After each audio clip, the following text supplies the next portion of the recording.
Bíblia diz no livro de Neemias 2 que teve um outro tipo de luta, que também podemos considerar como uma pandemia, algo que acontece no mundo todo, algo que acontece em todas as famílias, algo que sempre acontece. O que seria? Seria por trás de um grande evento, por trás de uma situação, sempre há um interesse ou pessoas se apossando de uma situação, de uma desgraça alheia para obter seus interesses próprios.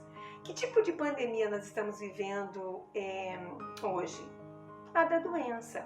Mas em Neemias 2 diz que havia um homem chamado Neemias que ele queria reconstruir uma cidade chamada Jerusalém. E ele falou com o rei, com o chefe dele, porque ele estava muito triste.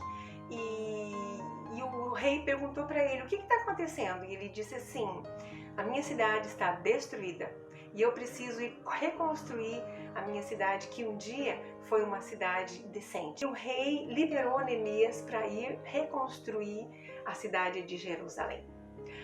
Existem muros caídos em Jerusalém, existiam muros caídos, portas queimadas, a cidade totalmente assolada e destruída. E eu quero fazer com você um paralelo. O nosso país ele foi destruído.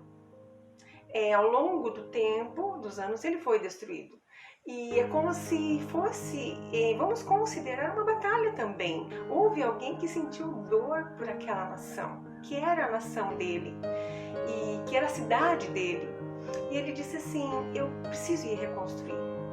Quantos de nós não temos pesar pelo Brasil, não temos dor no nosso coração pela nossa pátria estar sendo destruída, mas com uma diferença. Provavelmente você e eu temos essa dor, com uma diferença. Existem pessoas que se levantaram e falaram com o rei e disseram: eu vou lá. O que seria isso, falar com o rei? Seria pedir autorização a Deus em primeiro lugar, porque se Deus não fizer e não assinar embaixo, nada adiantaria. Em segundo lugar, conseguir que essa pessoa achasse graça diante dos homens também, porque essa pessoa também dependeria de homens para ajudá-la a construir. Não se constrói nada, não se constrói uma nação, não se constrói uma cidade sem equipe, sem o trabalho de equipe, sem que pessoas nos ajudem a construir. E foi isso que Neemias fez. Quando o rei liberou ele, ele foi para a cidade. Chegou lá, estava uma catástrofe e ele começou a reconstrução. Mas como em todas as situações, em todos os lugares, quando você começa a reconstruir, sempre existem os inimigos de plantão.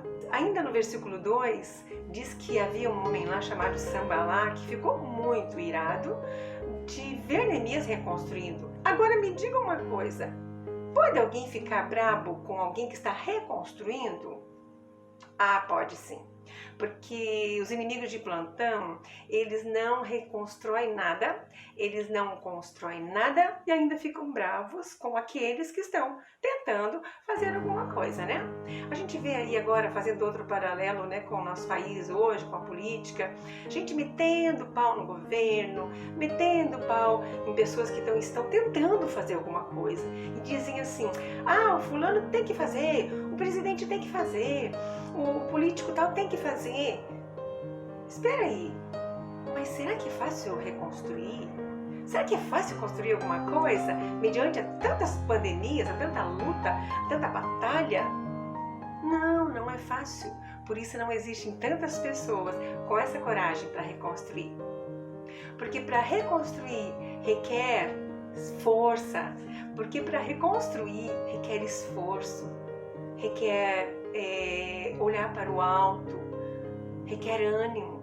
E quantas vezes provavelmente Neemias não se sentiu cansado e desanimado porque a obra era muito grande. E esse Sambalá, ele ficava só atazanando o Neemias para que ele parasse a obra. E ele começou a falar: quem são vocês, seus judeus fracos que estão construindo essa obra? Peraí, mas será que Sambalá conhecia Neemias? Primeiro, para chamar ele de fraco. Porque as pessoas que não reconstroem, como elas são fracas, elas analisam as pessoas que estão indo para a construção ou para a reconstrução, elas analisam as pessoas por si mesmo.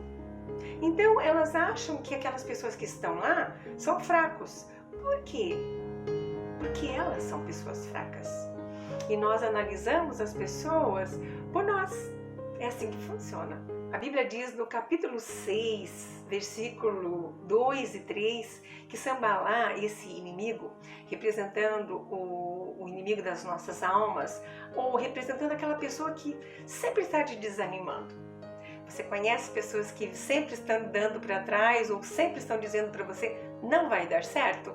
Eu conheço, e muitas. Aí no capítulo 6, versículo 2 e 3, mais ou menos, de Neemias, a Bíblia diz que Sambalá falou assim, olha, eu quero que Neemias desça até aqui, porque a gente precisa que ele venha até aqui e tal. Só que a estratégia de Sambalá era chamar Neemias para descer até ele, para atrasar a obra. Primeiro ponto, quando uma pessoa não consegue subir até onde você está, subir ao padrão ou ao patamar que você está de reconstrução, porque a reconstrução é um patamar super elevado, porque a reconstrução é para fortes e não fracos. Quando uma pessoa não consegue subir até esse nível, o que ela faz? Ela tenta puxar você para baixo. Ela tenta nos puxar para baixo, porque ela não consegue chegar até onde você está, até onde nós estamos. E foi isso que Sambalá fez. Vem aqui, Neemias, eu quero falar com você. E Neemias diz assim, não, eu não vou, porque eu tenho uma obra a ser construída.